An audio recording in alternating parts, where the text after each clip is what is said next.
The South China Sea saw another tense confrontation as Chinese and Philippine vessels engaged in a close-range standoff at sea.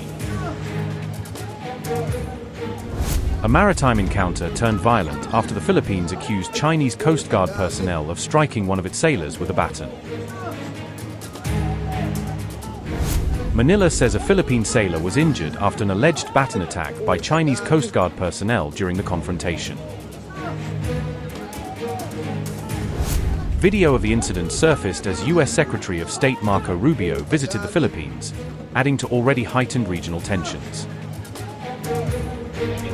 The United States condemned China's actions, calling the confrontation another dangerous escalation in the South China Sea.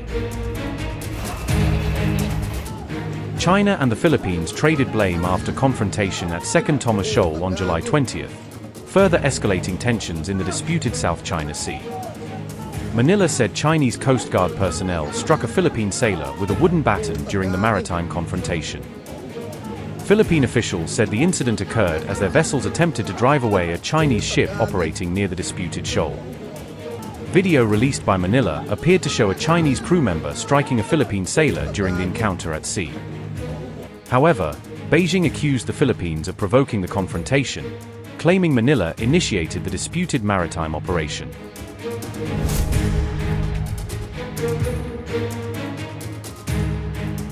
The U.S. State Department condemned what it described as China's dangerous and aggressive actions during the latest confrontation. Statement by U.S. Department of State said, and I quote, "The United States condemns China's dangerous and aggressive actions against Philippine Navy personnel at Second Thomas Shoal in the South China Sea on July 20, 2026, and calls on China to immediately cease its destabilizing conduct. China's troubling pattern of provocation against lawful Philippine maritime operations undermines regional peace and stability, and directly contradicts China's repeated commitments to resolve disputes peacefully. We stand with our ally, the Philippines, and commend the professionalism and restraint shown by Philippine Navy personnel in this incident. We reaffirm the July 2016 Arbitral Tribunal ruling, which found that China's expansive maritime claims in the South China Sea have no basis in international law. That decision is final and legally binding on both China and the Philippines. We will continue to stand with our allies and partners in defense of a free and open Indo-Pacific." Unquote.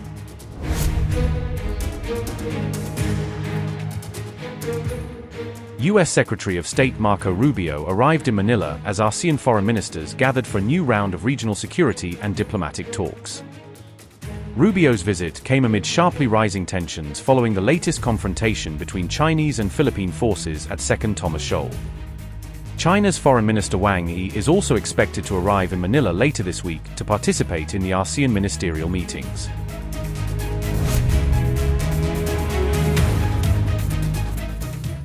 As China continues patrolling waters claimed by Manila, a sensitive military transition at the very top of the chain of command has moved into the spotlight, sharpening concerns about how the Philippines will manage external pressure during a leadership change.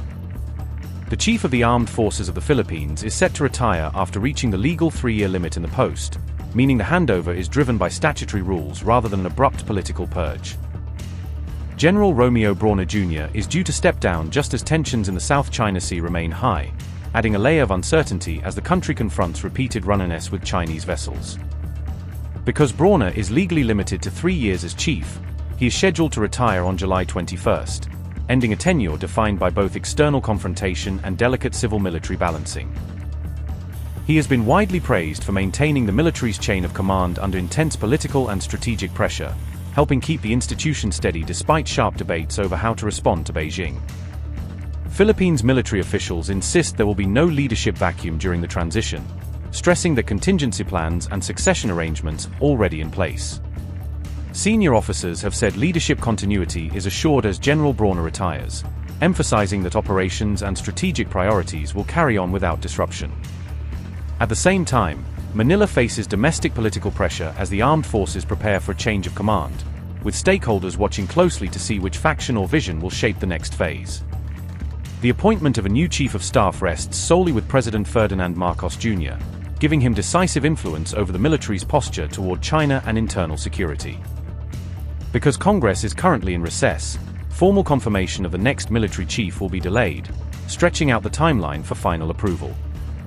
In the meantime, the president can install an interim chief of staff while lawmakers are out of session, ensuring that the top post is never formally vacant. Serving officers say the next chief must focus primarily on external threats rather than getting drawn into domestic turmoil, arguing that the South China Sea and regional security should dominate the agenda. Sources indicate that the Senior Officers Board has already deliberated on a list of names to send to Marcos, giving the president vetted options from within the existing leadership. Defense Secretary Gilberto Teodoro Jr. can also submit his own candidates for the post, potentially shaping the final choice and signaling the administration's preferred strategic direction. Philippines' potential armed forces chief came down to two names: Army Commander Antonio Gastillo Nafaret and Air Force Commander Arthur Mirasol Cordera. Both leading contenders are lieutenant generals, each bringing deep service experience from their respective branches and offering very different cultures, networks, and operational backgrounds to the top job. Marcos Jr. could, in theory, even pick a colonel for the role, but reports warn that such a move might stir unrest in the ranks, as many officers would see it as bypassing established seniority norms and undermining institutional cohesion. A 24-member commission must eventually confirm top officers once the new 21st Congress formally organizes itself, meaning any appointment will need political as well as military backing to become fully consolidated. This gap between nomination and confirmation comes just as Manila faces two major military tests, heightening concern that any prolonged uncertainty at the top could complicate crisis management. First, Chinese naval moves in disputed waters are testing the Philippines' deterrence posture and maritime claims, forcing the armed forces to show resolve without provoking uncontrolled escalation.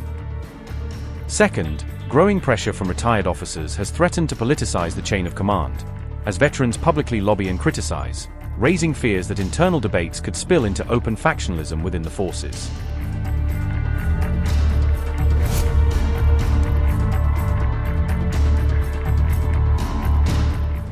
A new report from China debunked the Philippines' territorial claims in the South China Sea, presenting a systematic rebuttal that sought to undercut Manila's legal and historical arguments while reframing the dispute in Beijing's favor. The China Institute for Marine Affairs released the report, Reuters reported on July 8, an announcement that was quickly circulated through government channels and picked up by regional media as part of a coordinated information push. The paper is titled Historical and Legal Critique of the Philippines' Territorial Claims, a name that signals its dual focus on archival evidence and juridical interpretation to challenge the basis of Manila's maritime assertions. The report reviewed how the Philippines' territorial boundaries were formed and later expanded, walking through colonial-era agreements, post-war arrangements, and subsequent diplomatic developments to argue that Manila's present claims exceed earlier precedents. The report said Manila tried to push territorial limits beyond earlier treaty borders, alleging that modern Filipino interpretations selectively reinterpret historical documents and legal instruments to justify broader maritime entitlements.